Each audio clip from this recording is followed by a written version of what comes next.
Good afternoon and welcome. I'm Michael Snow, and this is Landscaping Lessons Learned.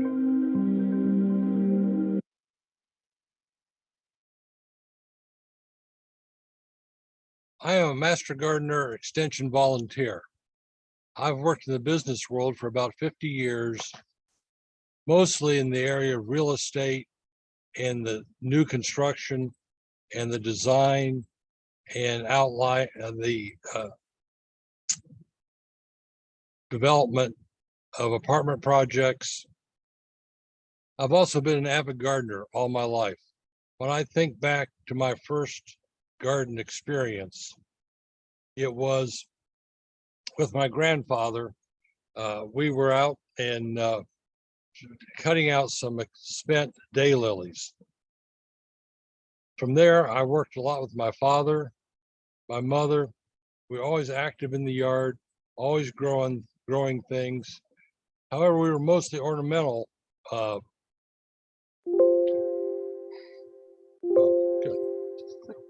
Today, we will talk about some lessons I've learned. The first lesson is to plan, and then consider everything in your plan. The second thing is to right size your yard. Finally, consider how to maintain the yard. Using my information as I've owned 5 houses and been active in the development of multifamily complexes. Actually, I thought I knew something about how to lay things out in a yard. Well, I do know something about it, and I've done a few things, but I've had a few slip-ups in designs and layout in my current yard. Let me tell you about them, and you can profit from my experience. This is my yard today. Has a nice entrance, and that's where we're broadcasting from. Another view of my yard, and finally, a different view. This is my yard. I spend a lot of time here. I enjoy it. It's good for my family, my friends, and we do a lot of entertaining here. However, previously I had this. You can see when there's woods back behind us. There's still woods there today, but the woods have, we'll get to more of what we've done with the woods, but as you can see, there are no planting beds and very little else. This is the view of our patio. If you see these chairs right over here in the center, that's about where we're sitting right now. That's the way the yard looked when we moved in, or actually, that was our first visit to the house, and that's the picture we took.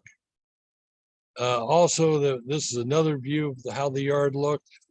Finally, another, and in the foreground here is kind of a bank that runs around to the side of the house and down to a creek.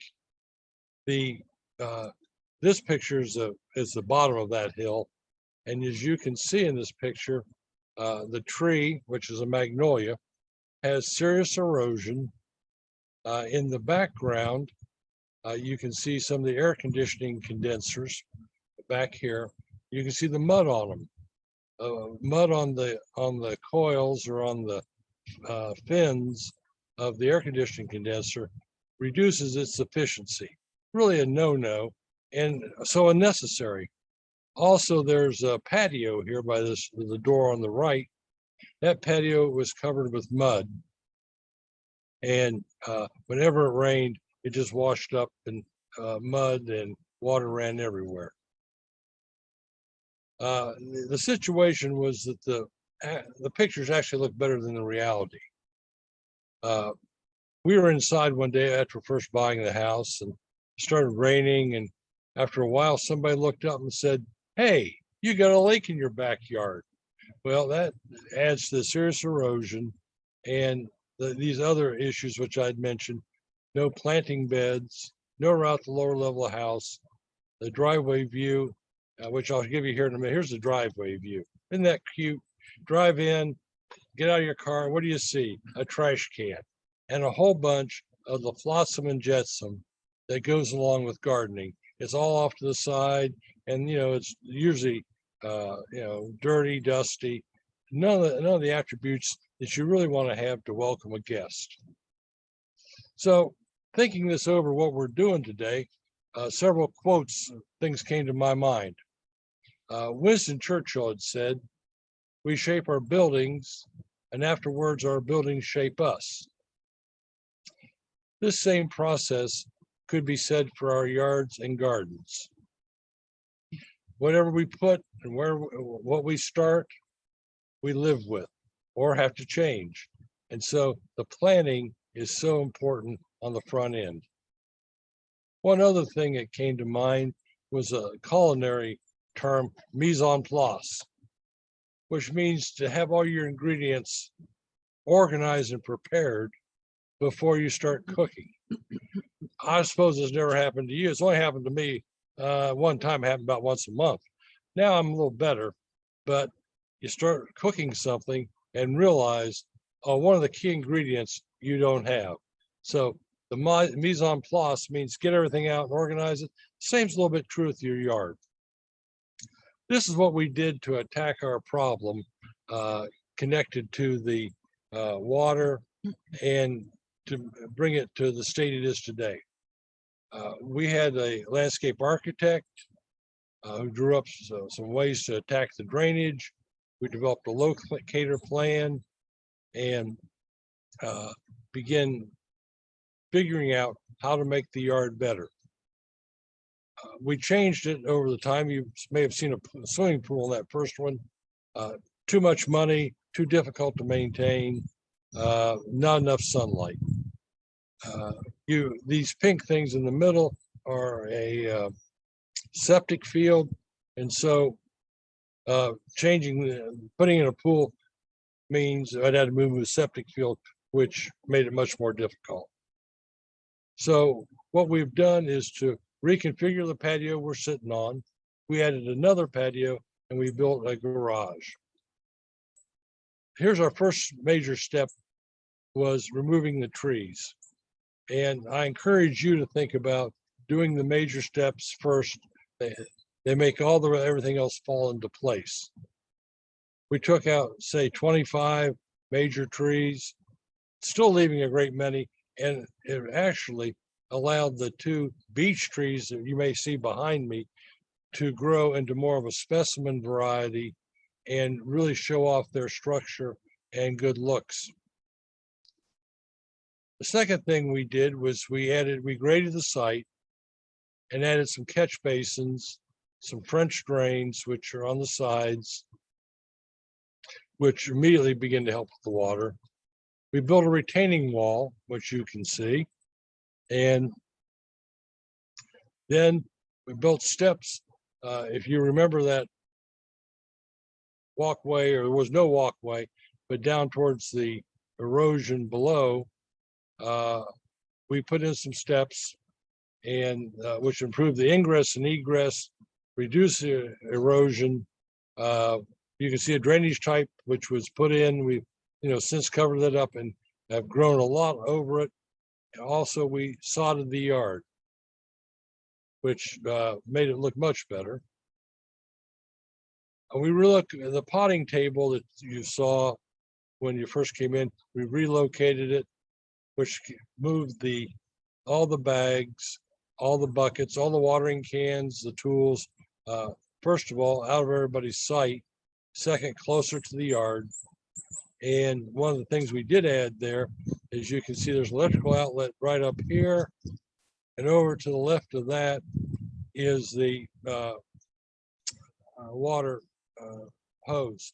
This is the before and after of the entrance to our backyard, showing you the what we had at one time, and afterwards what it looks like today.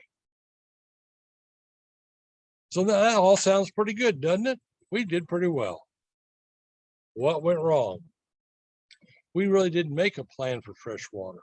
We didn't have a plan in mind for where to run any hose bibs or a place to put irrigation. We had no plan for soil storage. And this is such a big thing, more complicated than you can imagine. But you know that with everything you do in the garden, you have extra soil or you need soil. And to keep it all in one place in good order. And I think that's almost a whole show or lesson on how to store soil. We had no plan for the pots, lots of pots. They come and go, and you know, at the end of the season, with annuals, you empty the pots, put them off to the side. The right thing to do is to clean them, maybe disinfect them, store them. We had no plan for electricity or water in the back of the yard. Even today, I was back there with the hose. It'd been so much better to have the hose already back there to water the upper yard. No plan for the equipment storage. Didn't know where people would sit. I had no plan for night lighting. Now, one of the things that no one told me, and you know, if you're an experienced gardener, you would understand this, or did a lot of construction, and I probably understood this. I just didn't think about it. The plants behind the wall, you can see the wall behind me, was filled with the wall was filled up the top with dirt. And what did we do? We went out and bought a bunch of plants. Well, as time went by, 6 months later, those plants and the soil had compressed. The plants are lower. They have a lot of water around them. Bad for the roots, bad for the plants. And so we've replaced a great many of those. Other ones, we have dug them up, put soil under them to raise them to the height of the wall. Now, these are some of the uses typical of a backyard. Often a playground, and these are some of the things we wanted to have, was a playground, an exercise area, a place for privacy. Contemplation is a little strong, but every now and then you want to kind of be to yourself and you need a place to go, a peaceful place. And that's what we tried to develop here. A place for entertaining. We have a great number of meals at this table. Lots of people join us here. Also a place for your animals, dogs and cats and others, to run around and for you to play with them. Vegetable gardens are very popular. We did not develop a plan for a vegetable garden, and that was not exactly one of the lessons learned today, but it's a lesson I'm getting all the time, because I wished I had taken time to lay out just a small plot to grow some vegetables. Reflection pool, that's a lot easier to do during the construction time than any other time. Flower garden and these other things are typical uses in a backyard, and for things for you to consider. Here's an example. You know, we all do this. Even go to the grocery store, they have plants for sale out front. You say, oh man, it's a beautiful day. It's like today. You're probably already gone to the grocery. You're already gone, or you're going to go and you're going to see something. You're going to say, boy, I wish I could put that petunia or those mums. Mums are big right now. Put those mums in a right place by our house. So you buy them. And then sometimes you want to repot them. Well, all the things that you would need to repot, well, previously in my life, they were here, there, everywhere else.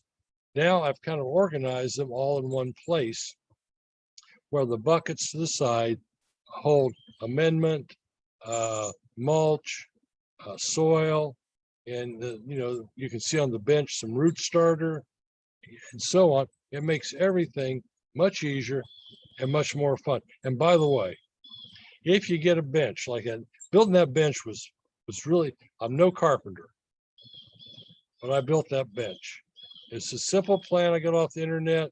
It's only 2x4s, and you just saw them and drill them together with a few screws.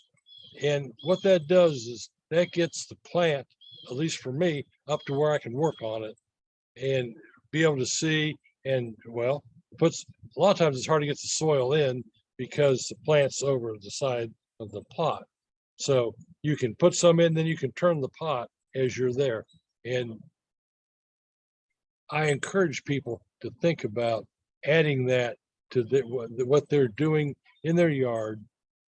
You can also see in this the water we have, which is both a hose and a local water to fill buckets or watering cans. Now, something I didn't do, but I want to encourage you to do, is to organize a soil test. That measures the acidity, alkalinity of the soil. It's easy to do. These little packets you can see here to the right,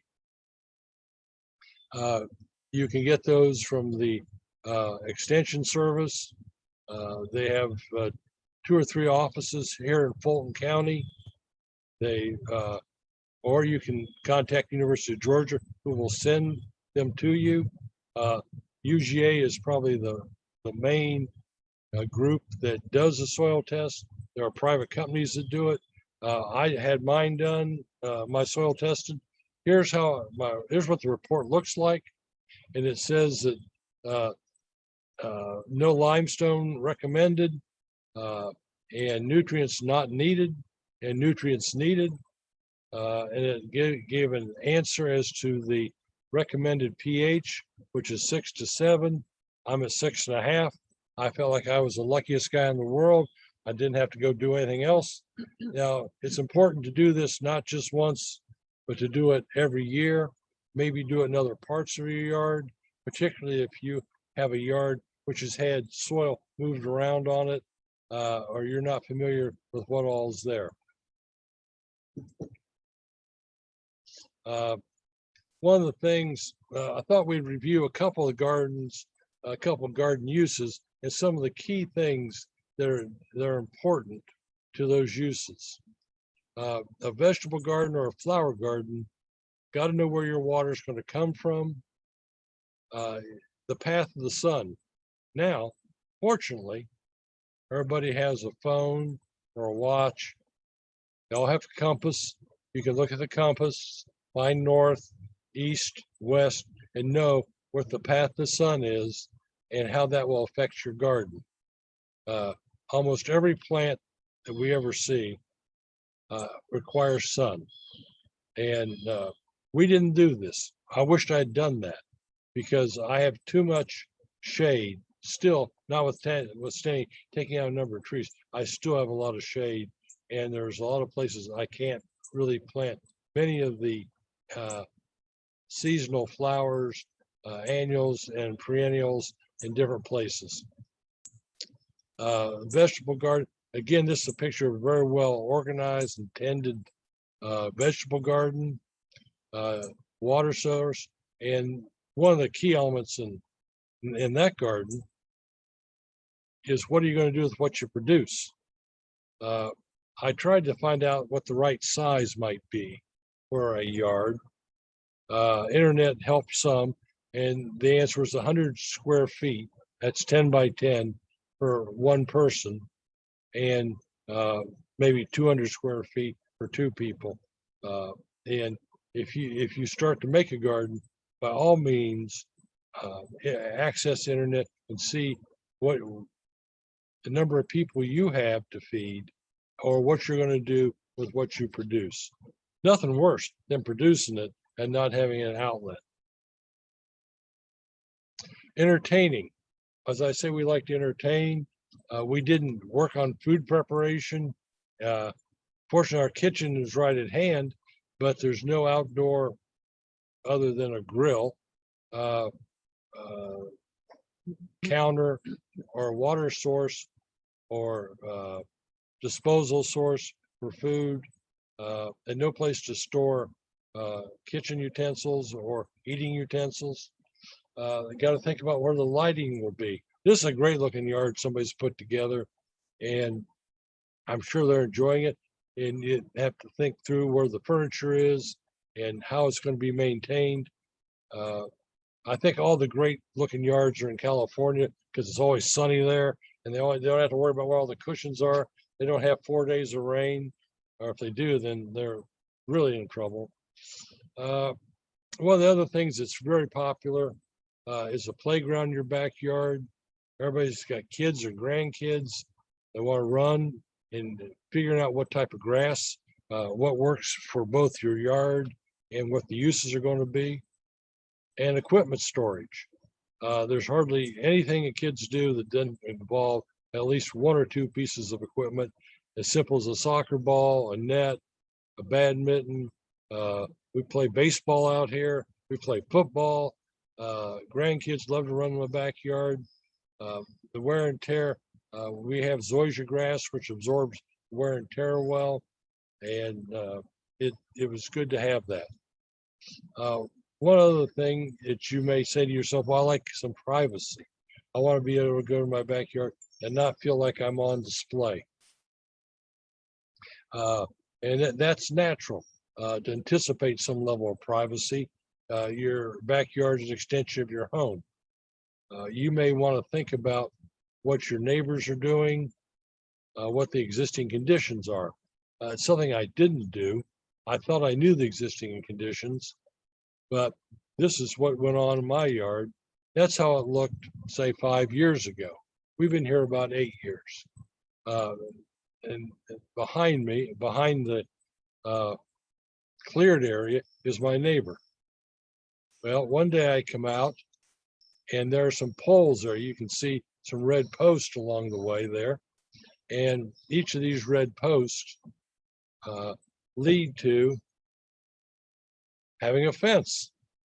Now, I don't mind the fence, kind of like it, but I didn't plan for it.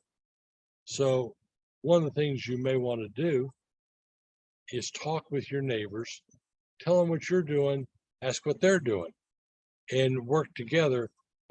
You're building your own Shangri-La, so you can work together to do that.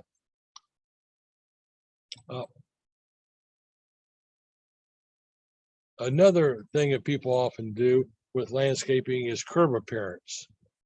And these are two examples of how some relatively minor work has turned into making the house much more attractive and improves the curb appearance, which in the end affects its value. In the case on the left, there's some plants that are added down at the front, some foundation planning, and cleaning up the walkway.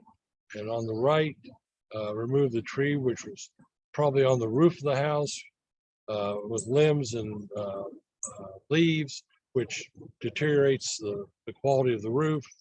And by doing this, they opened up the entrance and made it much more inviting. So, Lee, do we have any questions? Hi, Michael. We just have a few questions. One of our viewers wanted to know if you have to pay for the soil test. Yes, you do, but it's very moderate, $15, and it's money well spent. Right. And I believe you can either go to your county extension office, or there's even a web page where you can have the web. I use the web page. It was very easy to do. The test itself was easy to do, and the results are invaluable in making any sort of plan. In a long way, you eliminate what might be wrong. If you don't know what's in your soil, you've always got to wonder what might be wrong with it. So by doing this, you get that answer early on. Okay. And about how long did it take when you were actually doing the grading and taking out the trees? Oh, mercy. You know, do I have to tell the truth?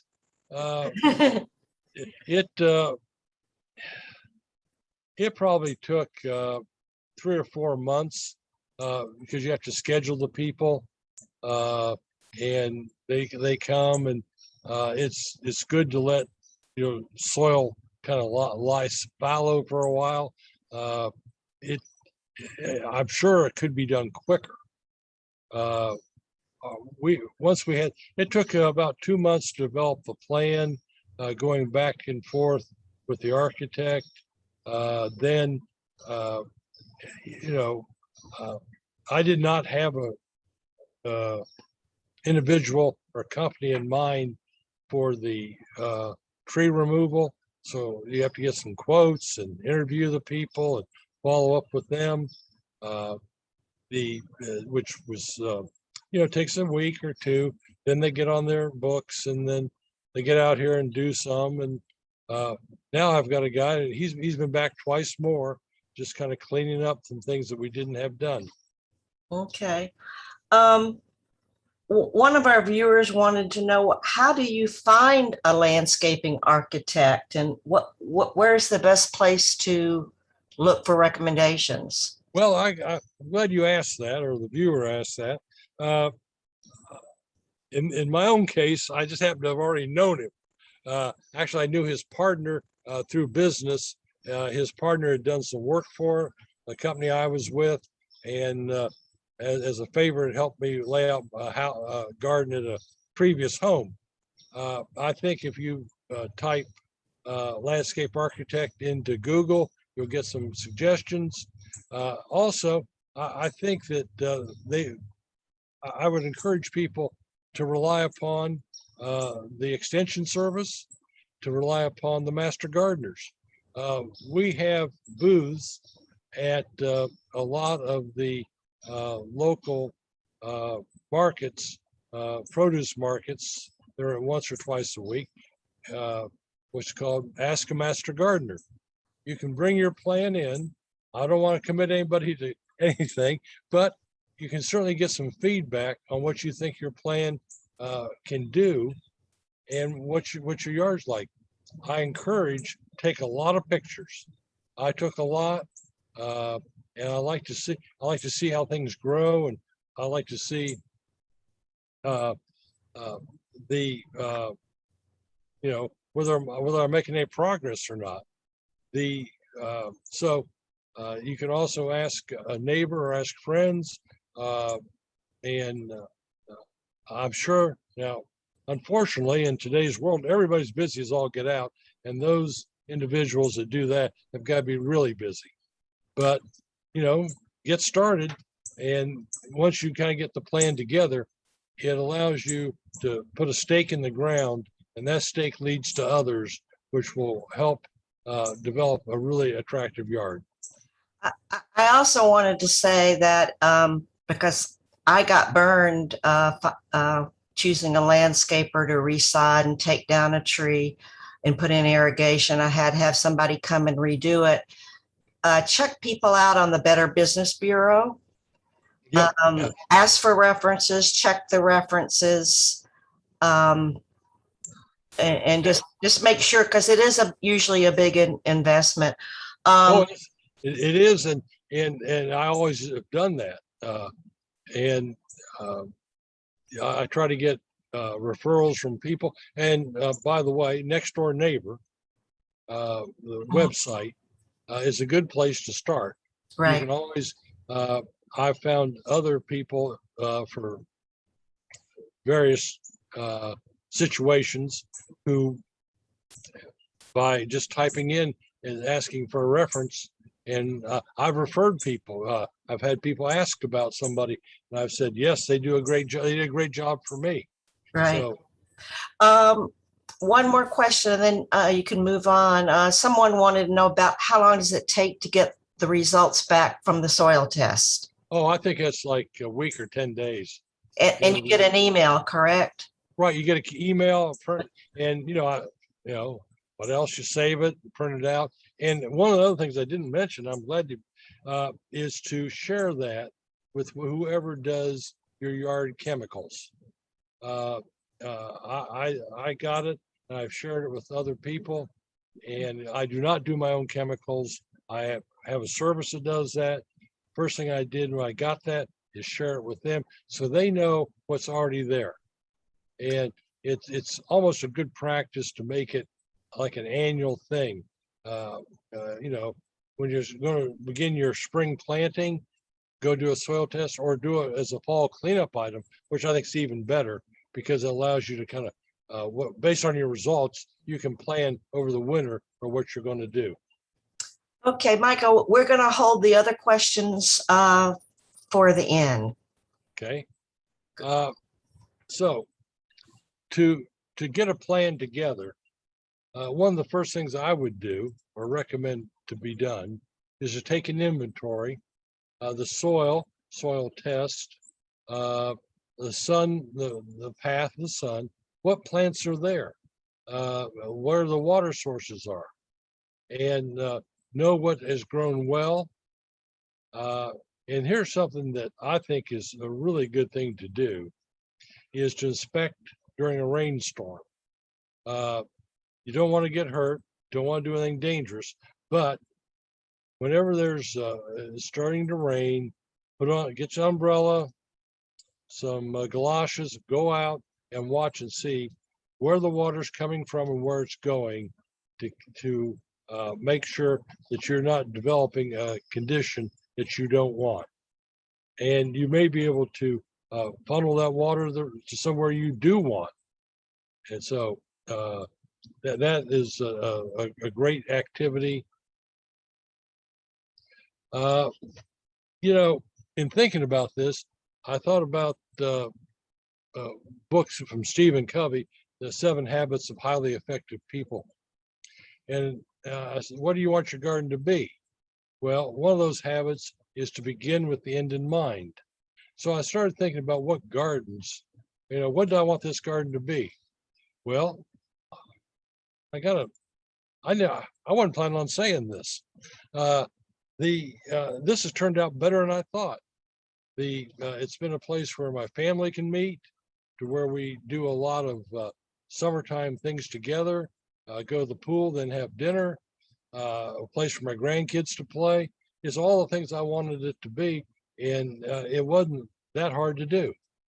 These are some other gardens to consider. The Garden of Versailles. Now, that didn't, Louis the 14th did that. And what's interesting is that all the English gardens, which we know a lot about English gardens, there's lots of those, they copied the Garden of Versailles. The Garden of Versailles copied the Italian gardens. The Italian gardens copied the Greek gardens. I don't know who the Greeks copied, but they must have copied somebody. But because all these gardens, they talk about formal and informal. So I encourage people to think about these other gardens. The Garden of Eden, Madison Square Gardens, Midnight in the Garden of Eden.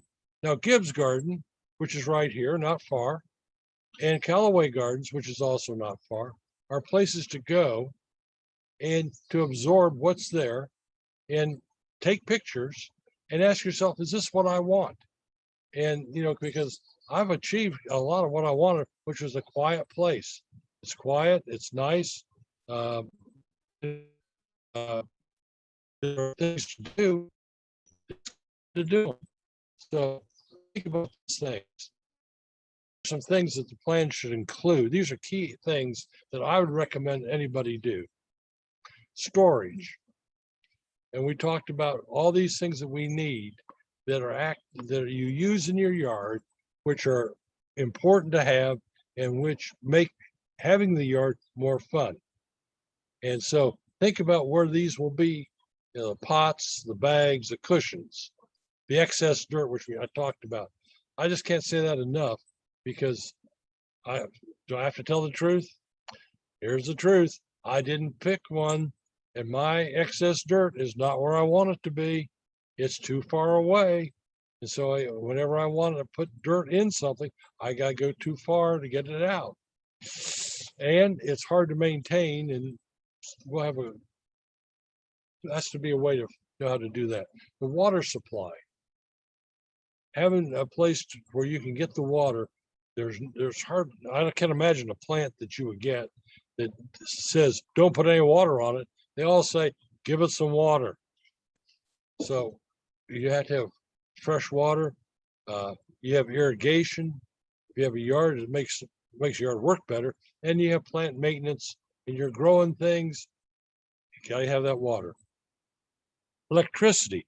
When you're working out, when you're beginning to lay things out, knowing where you're going to plug in is a good thing.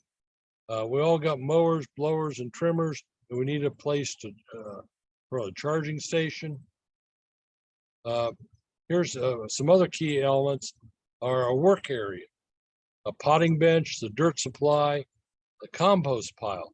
Geez, compost is so beneficial. Such a good use of leftover food, leftover plants, and leaves and grass clippings and all that. Well, you got to find a place, and finding that place makes doing it much easier. Fertilizers, the drainage, and the lighting. Highlighting the garden at night, that can really be a wonderful thing, very enjoyable, but you have to plan ahead on that.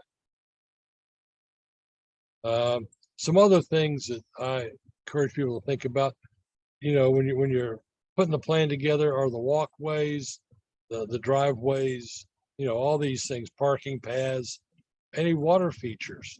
A lot of the garden stores have self-contained water features. What a great thing. I don't have one yet, but it's been on my list for a while.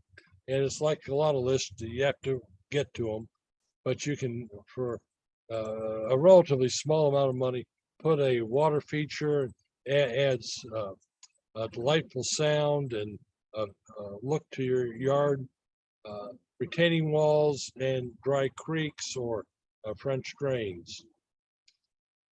Now, what are the impediments to a plan? Well, they're the usual: time and money. You want to finish look now. I want to finish look. I planted my plants too close together. Well, what can I say? Just plant them, follow the directions. I didn't exactly do that. But if you start with a plan in mind, you can get your finished look a lot quicker. One of the other impediments are installations are seasonal. You can only put things in certain times of the year. Right now, I think, don't want to go up too far on the limb. This is the beginning of the greatest time of the year to be planting something. And is this not a great day to be out there? Put a plant in, the bush or whatever you're thinking about. This is when to do it. You've got some warm days, some cool nights, allows the plant to get acclimated before the winter and then begin growing in the spring. The other thing that's the impediment to the plant is the availability of plants and personnel. You can go to a lot of garden stores and the plants may or may not be there. I have a desire to put in some phlox and they said, well, we can order them for you and it'll be 2 weeks, et cetera, et cetera. Well, that's good because they could have said, we can't order them for you. And if I don't put them in between now and December, well, I got to wait again to maybe April. And then I'm past the bloom season for the phlox. Personnel, availability of personnel. Like we talked about, landscape architects are busy. If you want an irrigation system, call today, because if you call the 1st of February, all those guys and gals are busy in the field. They've already got their regular customers to get tuned up. So that's one of the impediments to the plan. The other is money. It all takes money. And so I encourage some people to make a triage of items. What's most important? What are you going to do first? What needs to go in? Where does it need to go? The other thing is to remember, it's a multi-year strategy. A friend of mine recently sent me an article from the Wall Street Journal.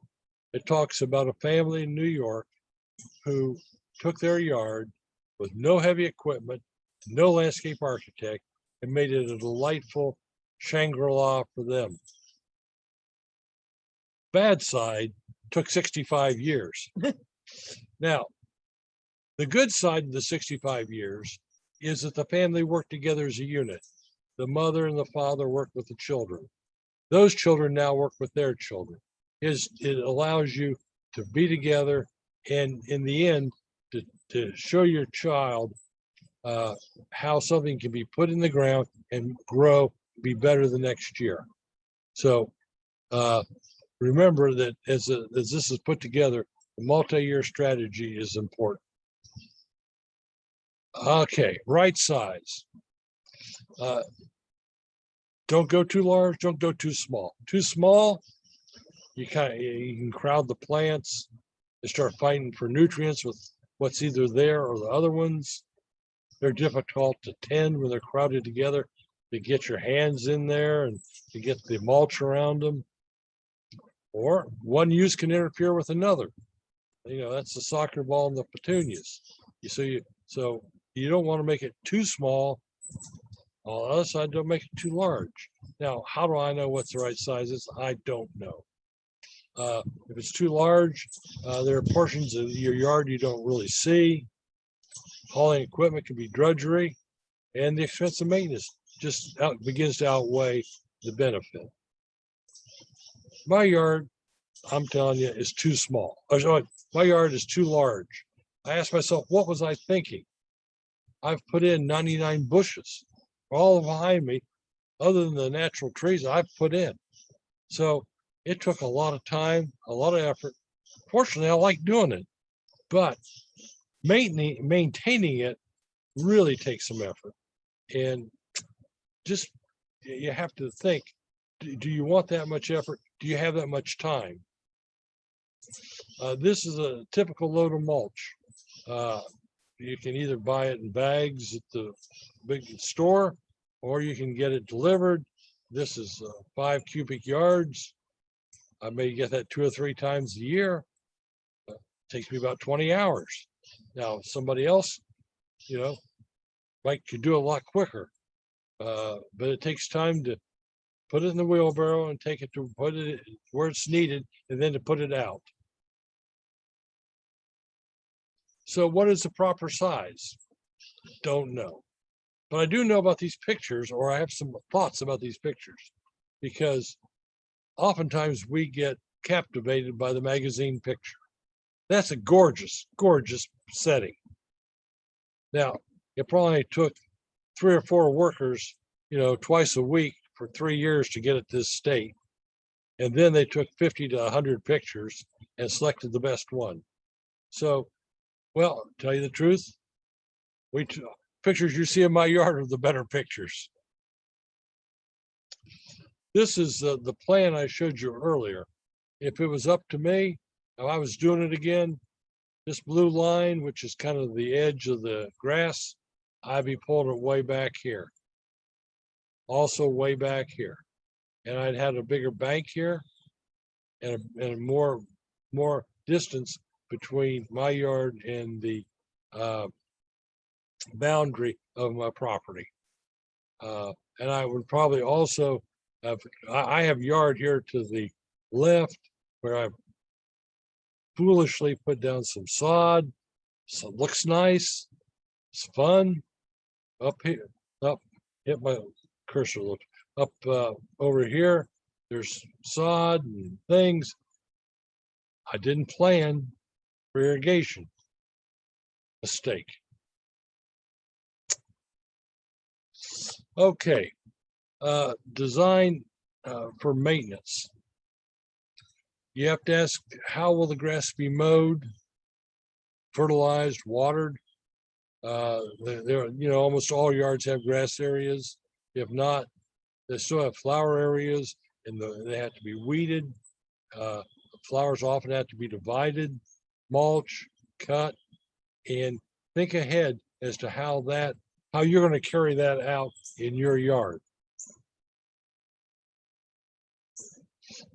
This is a maintenance example. This is an impediment to my maintenance. That's uphill. So to get to the street from the front of the house, you have to go up a hill, 60 yards.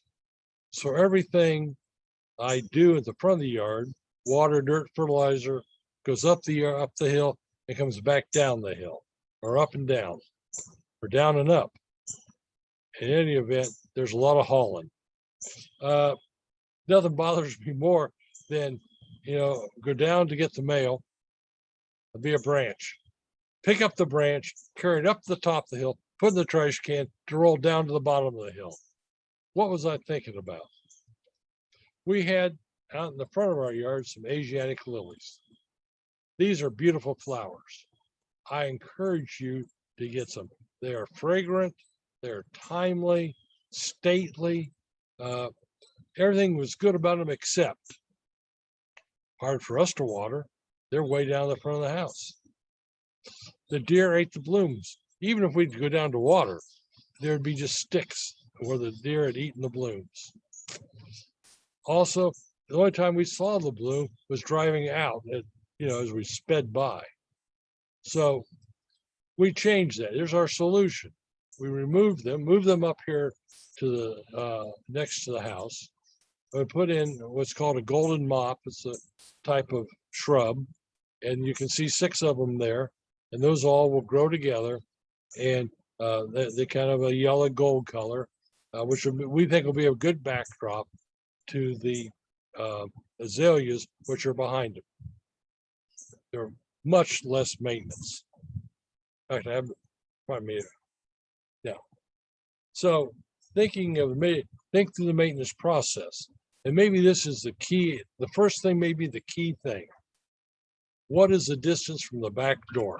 The further from the back door, the harder it is to get to. What is the availability of the water? Even today, hadn't rained in 3 days.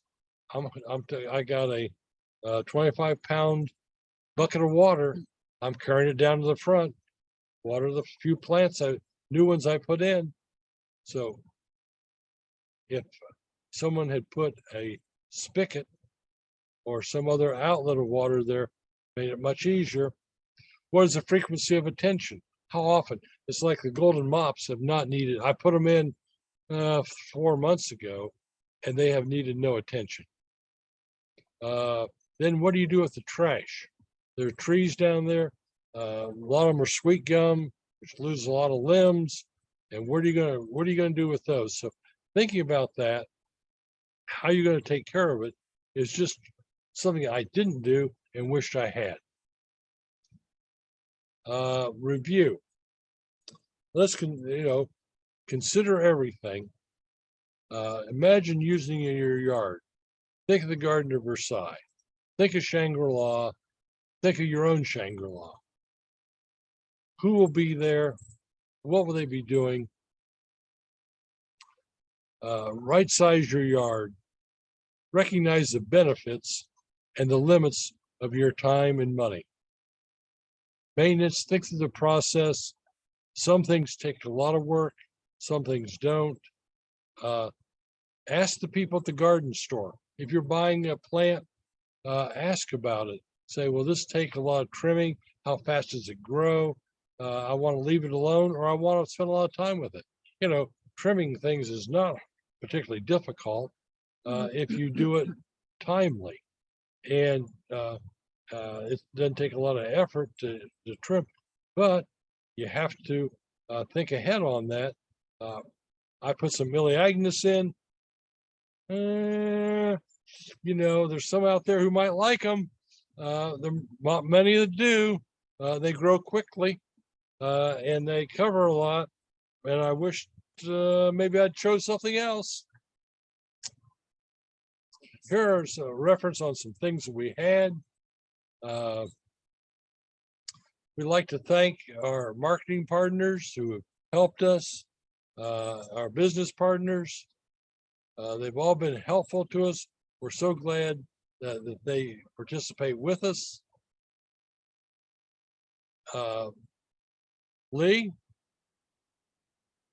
is there other questions? We have a few questions, Michael. Okay. The first one is there any kind of city zoning or neighborhood homeowners association approval needed for yard planning before work is initiated? How about a good political answer? Depends. In our neighborhood, yes, there is. We have a homeowners association. Before I took out the trees, I asked for permission to do it. Also, the city of Milton requires it. I believe Alpharetta and Roswell are the same way. If it's one or two, I don't know their whole process. We had a lot, and that was some time back. I think in all cases, the tree removal regulations have become stricter. Milton has an arborist. The arborist did come and look. It was obvious after we had taken out our first set, then we had the beech trees highlighted. It was obvious that we cared about trees. We want trees to grow and be part of the landscape. So yes, there usually is some regulation. Now, on grading, I don't know. Electrical, that electrician should know whether they need a permit or not. Thank you. How did you choose your new sod? What was the thinking that went into what you went with? We thought that zoysia was an attractive sod. It is very fine leafed. We thought it looked good. It's very durable. It can be a little invasive, but we thought we could contain that, and it hadn't been a problem, much of a problem to us. We both talked to our landscape. We have a landscaper who does routine maintenance, and he had his opinions on. Actually, he installed the sod for us. And you can look at different things in what time of the year. It becomes dormant in the winter. The zoysia does, and you have to enjoy looking at a brown yard. Well, if it's well clipped and it can look reasonably attractive, certainly not unattractive. The tall fescue grows better, I think, in shade. Also grows, stays green year round. So we do not have a lot of sun here. We look for a variety of the zoysia. We happen to have Zorro. I think there are many others, both the sod people. And this is where your soil tests will come into benefit. When you talk to the people, selecting some soil, selecting a sod to be installed, having some knowledge of what the soil is will give them some insight into what to put. Thank you. I also wanted to say for those attendees who may have other questions about sod, that we have a lawn care class in both our spring and fall gardening lecture series, which they can get to on our YouTube channel. Let's see, a few more questions. Well, this is more of a comment. Someone said that the Atlanta Botanical Gardens is a great place to observe plants that you can grow, especially in the shade. I like to go during each season so I can see what's growing and how it looks during that time. And I think also the University in Georgia in Athens, don't they have a state garden that you can do Yep, the same? I believe they do. And let me add that the University of Georgia, I can't think of the right name of the site, have lots and lots of information on growing things in Georgia. The Extension Service, yeah. The Extension Service, well, there is a particular site that has things, just all kinds of, a lot of it's geared towards commercial growers, but a lot of it's also geared towards home gardens, and they have a lot of information. In fact, I didn't know this, but got to visit in Griffin.